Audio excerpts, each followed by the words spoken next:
अलू अली एक छोटा सा पुरसुकून और खूबसूरत गांव था, जहां मिट्टी से सादगी की खुशबू आती थी, जहां हवा में अजान की आवाज़ बसी रहती थी और जहां दो नन्हे दिल एक ही ख्वाब में जीते थे, हुदा फारूक और उसका भाई अब्दुल हादी। ये दोनों बहन भाई बहुत गरीब थे, मगर इनके दिल अमीर थे, ईमान से, उम्मीद से और इल्म के ख्वाब से। आप बहुत बहादुर हो बाजी हदा, एक दिन आप इस गांव की सबसे बड़ी खिदमत करेंगी। अब्दुल हादी, हम दोनों मिलकर अपने गांव को खुशहाल बनाएंगे। हुदा अक्सर आसमान की तरफ देखकर कहती थी, भाई मैं बड़ी होकर डॉक्टर बनूंगी ताकि बीमारों की खिदमत कर सकूं। या अल्लाह मुझे नूर दे। और अब्दुल हादी मुस्कुराकर जवाब देता, और मैं उस्ताद बनूंगा ताकि सब बच्चों को पढ़ाऊं। हम दोनों पढ़ेंगे बहन। रात के वक्त इनकी माँ जाए नमाज पर बैठती, आंखों से आंसू बहाते हुए दुआ करती, या अल्लाह मेरे बच्चों के नसीब रोशन कर दे, उन्हें इल्म दे, ईमान दे और सब्र अता फरमा। गांव में ना कोई स्कूल था, ना कोई उस्ताद, मगर हुदा हर शाम मस्जिद की सीढ़ियों पर बैठकर कुरान की तिलावत सुनती थी। उसके दिल में एक यकीन था कि जिस दिल में रब की किताब की मोहब्बत हो, उसे कोई अंधेरा नहीं रोक सकता। एक दिन माँ ने फैसला किया कि हुदा को शहर भेजकर पढ़ाया जाएगा। हुदा की आंखों में आंसू थे और लबों पर बस एक सवाल, अम्मी, अब्दुल हादी के बगैर मैं कैसे रहूंगी? अब्दुल हादी ने बहन का हाथ पकड़कर कहा, अल्लाह हमारे साथ है बहन, हम दोनों की दुआएं एक साथ हैं। शहर में खाला का घर था। शुरू में मोहब्बत थी, शफकत थी, मगर चंद दिन बाद लहजे बदलने लगे। हुदा से कहा गया, अब तुम पढ़ाई नहीं करोगी, सारा दिन काम करोगी। सुबह से शाम तक बर्तन, झाड़ू, कपड़े, खाना। हुदा थक जाती, मगर शिकवा ना करती।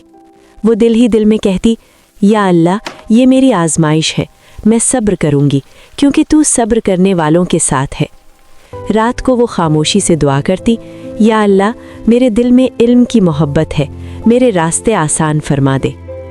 अब्दुल हादी को जब सब पता चला तो वो चुपके चुपके बहन के लिए किताबें लाता।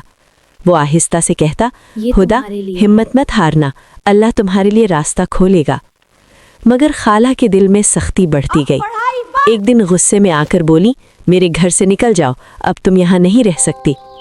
हुदा के कदम लड़खड़ा गए, आंखों से आंसू बहने लगे, मगर लबों पर एक ही दुआ थी, हस्बी अल्लाहु ला इलाहा इल्लाहु, अल्लाह मेरे लिए काफ़ी है।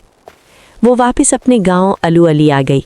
माँ ने उसे गले लगा लिया और कहा, बेटी तुमने किसी का दिल नहीं दुखाया, अल्लाह तुम्हारी हिफाजत करेगा। जब अब्दुल हादी को सब मालूम हुआ,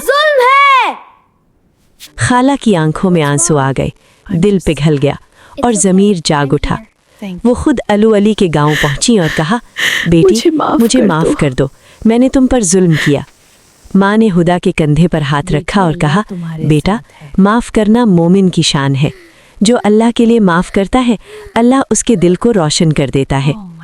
और हुदा ने खाला को माफ़ कर दिया। वक्त गुजरता गया, हुदा ने दोबारा तालीम शुरू की, दिन रात मेहनत की और एक दिन वो डॉक्टर बन गई। सफ़ेद कोट पहनकर उसने सजदा किया, या अल्लाह तेरा शुक्र। या अल्लाह ये सब तेरी रहमत है। फिर हुदा ने अपने गांव अलू अली में एक छोटा सा अस्पताल बनाया, जहां गरीबों का इलाज मुफ्त किया जाने लगा। हुदा ने दोबारा तालीम शुरू की। इसने गांव में बच्चियों के लिए एक छोटा सा स्कूल बनाया ताकि कोई और बच्ची इल्म से महरूम ना रहे। अब्दुल हादी फख्र से कहता, तुम अलू अली की रोशनी हो। शुक्रिया। हाँ, तुम सबकी रोशनी हुदा हो। हमेशा जवाब देती, असल रोशनी अल्लाह की रहमत है। ये कहानी हमें सिखाती है कि सब्र कभी ज़ाया नहीं जाता और अल्लाह के फैसले हमेशा बेहतरीन होते हैं। अस्सलाम वालेकुम प्यारे दोस्तों, मैं हूँ हुदा फारूक और मैं हूँ अब्दुल हादी। अगर आपको हमारी कहानी पसंद आई तो वीडियो को लाइक करें और चैनल को सब्सक्राइब करें। अल्लाह हमें अच्छा मुसलमान बनाए, आमीन।